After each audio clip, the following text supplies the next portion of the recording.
All right, Cora. Money in 2026 feels louder than ever. And with the right approach, it's an opportunity. Prices move fast, but habits still win. So, where does budgeting even start now?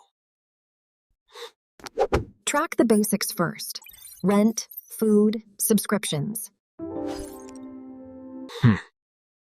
People hate budgets, though. Too strict?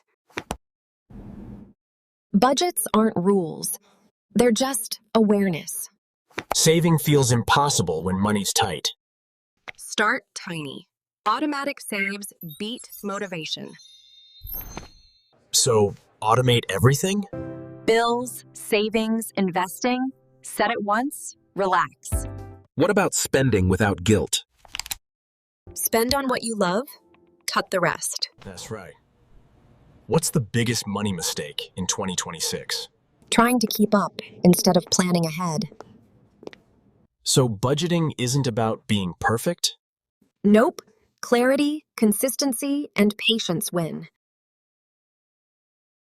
Thank you for watching, and subscribe for more content like this to come.